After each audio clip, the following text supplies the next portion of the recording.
गोमेद राहु का रत्न है, राहु की कृपा दिलाता है, राहु के अशुभ प्रभावों से बचाता है, ये तो आपने जान लिया। लेकिन यही गोमेद किसको राजा से रंक बना सकता है, किसको लकीर का फकीर बना सकता है, यही बता रहे हैं आपको आज पंडित सुरेश पांडे जी।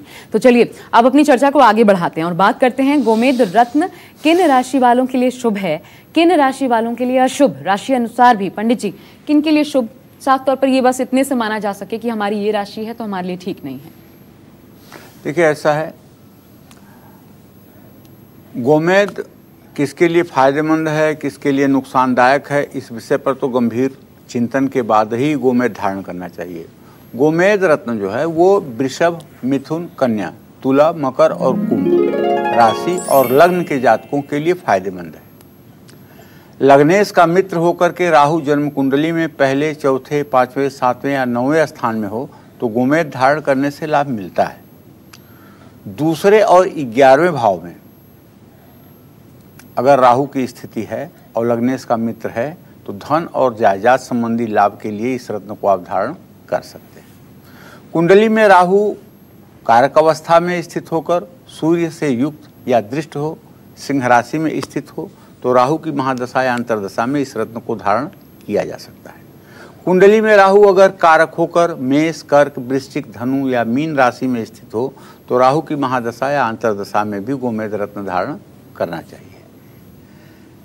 किसी व्यक्ति का जन्म अगर आर्द्रा, स्वाति या सद्भिषा नक्षत्र में हुआ है तो उनके लिए इस रत्न को धारण करना श्रेष्ठकर होगा, क्योंकि ये राहु के नक्षत्र है।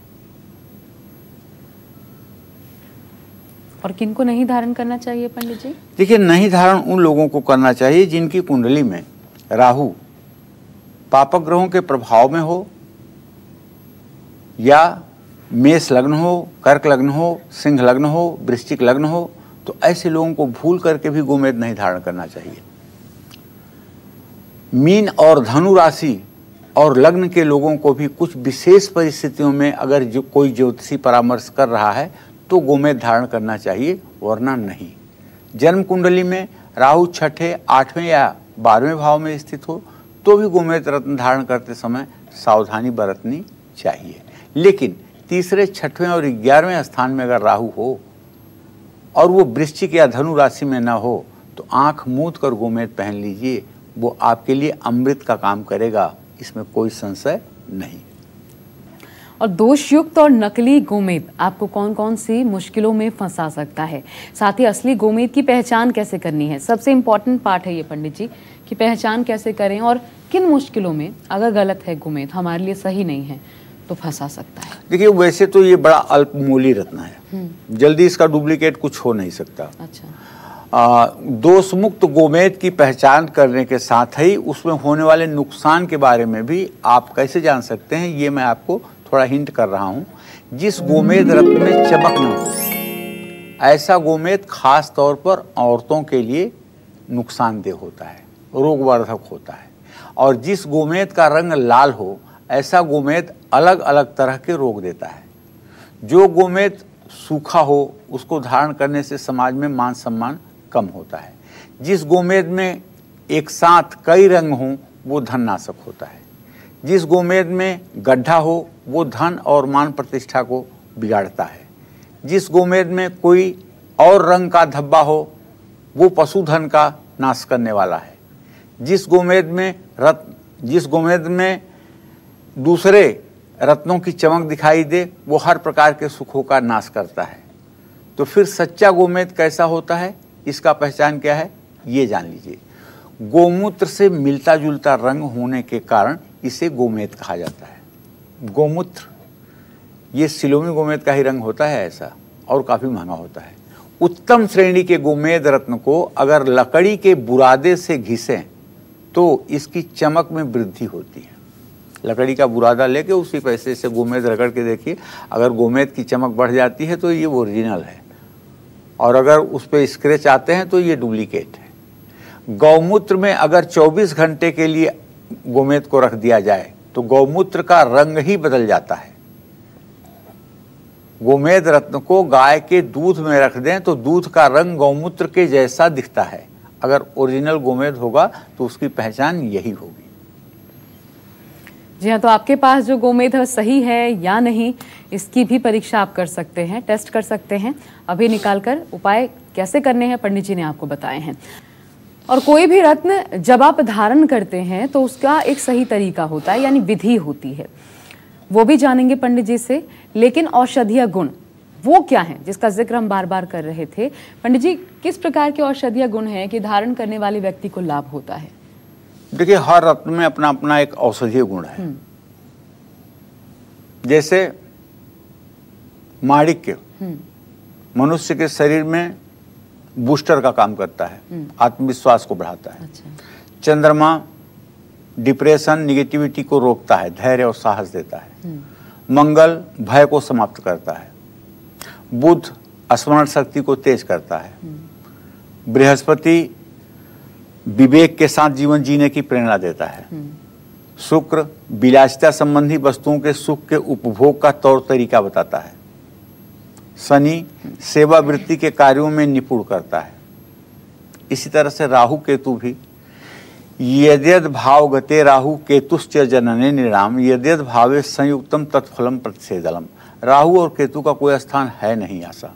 ये जिस राशि में, जिस नक्षत्र में और जिस ग्रह के स्थान में होते हैं उसी के अनुरूप ये पार्टी बदल करके अपना फल देने लगते हैं जी। ये निर्दल हैं, जिस पार्टी की सरकार उसके साथ ही हो जाते हैं। तो ऐसे में गोमेद रत्न वात और कफ को संतुलन बनाए रखता है। गोमेद धारण करने से कुष्ठ रोग, विषजन्य रोग और विषाणुओं से भी होने वाले हृदय रोग, तनाव में आराम मिलता है। गोमेद आंतरिक और कान के रोगों को ठीक करने की क्षमता रखता है। इसके साथ ही सुनने की शक्ति भी गोमेद ही बढ़ाता है।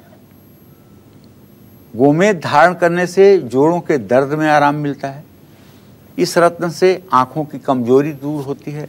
जिन लोगों को रोमेटिक अर्थराइटिस हो, हाथ की उंगलियां टेढ़ी हो रही हों, पैर के तलवे टेढ़े हो रहे हों, कूल्हे बदले जाने की स्थिति में आ गई हो, घुटने बदले जाने की स्थिति में आ गई हो, यूरिक एसिड बहुत बढ़ा हुआ हो, ऐसे लोग भी अगर गोमेद का लॉकेट बनवा करके, मैग्नेट गोमेद का लॉकेट बनवा करके चांदी की चैन में अगर गले में पहने तो लाभ मिलेगा।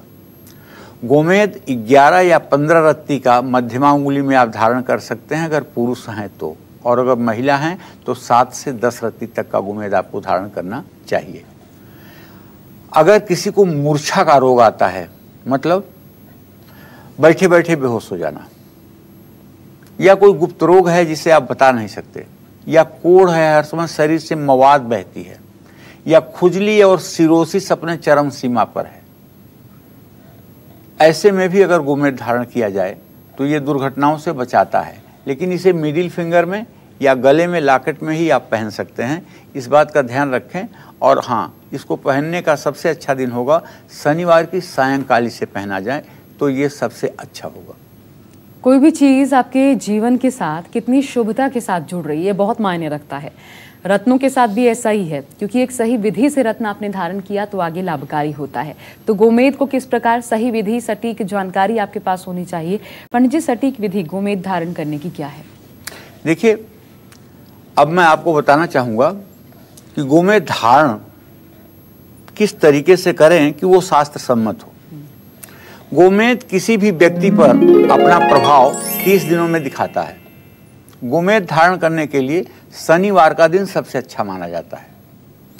स्वाति, आद्रा और सद्भिषा नक्षत्र में धारण करें तो और भी अच्छा फल मिलता है। गोमेद को अष्टधातु या चांदी की अंगूठी में जड़वा करके पहनना चाहिए।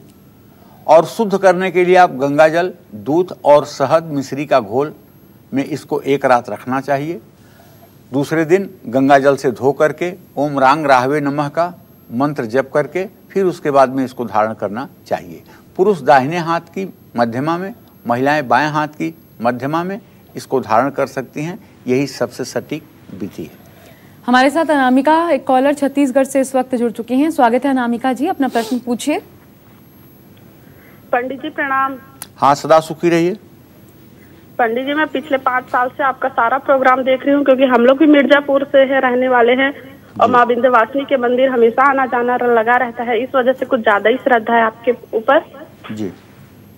हम लोग, मैं 5 साल से आपका सारा शो देख रही हूँ और हर उपाय करती हूँ जो आप बताते हैं, पूजा पाठ भक्ति ग्रहण में आपने जितने भी उपाय बोले हम दोनों पति पत्नी मिलके किए हैं, लेकिन आज तक जीवन में सिर्फ निराशा ही हाथ लगी है। घर में सुख शांति भी नहीं है, ना सफलता है। कृपया। नाम क्या, आप कितने साल के हो बेटा? मैं 24 साल की हूँ, मेरे पति 30 साल के हैं। अभी तो उम्र की शुरुआत हुई है, अभी क्या आशा क्या निराशा। 24 साल तो पढ़ने की उम्र होती है, 30 साल भी करियर के लिए जो लड़के स्ट्रगल कर रहे हैं, यूपीएससी के लिए, यूपीपीसीएस के लिए, 30 साल की उम्र ऐसे बीत रही है। अभी तुम्हें इस तरह से निराश नहीं होना चाहिए। लेकिन मैं तुम्हें अनामिका मैं तुम्हें बता ही देता हूँ कि देखो, तुम्हारे 10वें भाव में शनि मौजूद है, लगने से मंगल। सिर्फ और सिर्फ मेरे कहने से दुर्गा सप्तशती के कवच का पाठ किया करो, और दुर्गा सप्तशती में 108 नाम जो दुर्गा के हैं अनामिका, उसका पाठ किया करो। और ये दोनों पाठ करने के पश्चात श्री सूक्तम के 16 मंत्रों का सुबह शाम पाठ किया करो, और एक एक बार कनकधारा स्तोत्र का पाठ किया करो। निसंदेह मैं आपको पूरे दावे के साथ कह सकता हूँ 6 महीने के अंदर आपकी परिस्थिति बदल जाएगी, आपके पति के पुरुषार्थ में वृद्धि हो जाएगी, और सचमुच में आप सुखपूर्वक जीवन जीना शुरू करेंगी। पहले आपको अपने मन से ये विचार निकालना है कि हम सफल नहीं हैं। अपने मन में ये विचार लाना है कि हमारे अच्छे दिन हैं, अच्छे दिन आएंगे, ईश्वर की हमारे ऊपर कृपा है। क्योंकि निराशा सबसे बड़ी असफलता की कुंजी है। सफलता के लिए आपको विश्वास करना पड़ेगा। नमस्कार, मैं हूं मानक गुप्ता। अगर आपको हमारा ये वीडियो पसंद आया हो तो इसे लाइक और शेयर जरूर करें, और हाँ, हमें सब्सक्राइब और फॉलो करना ना भूलें, ताकि आप देश और दुनिया की कोई खबर मिस ना करें। तो जुड़े रहिए हमारे साथ और देखते रहिए न्यूज़ 24।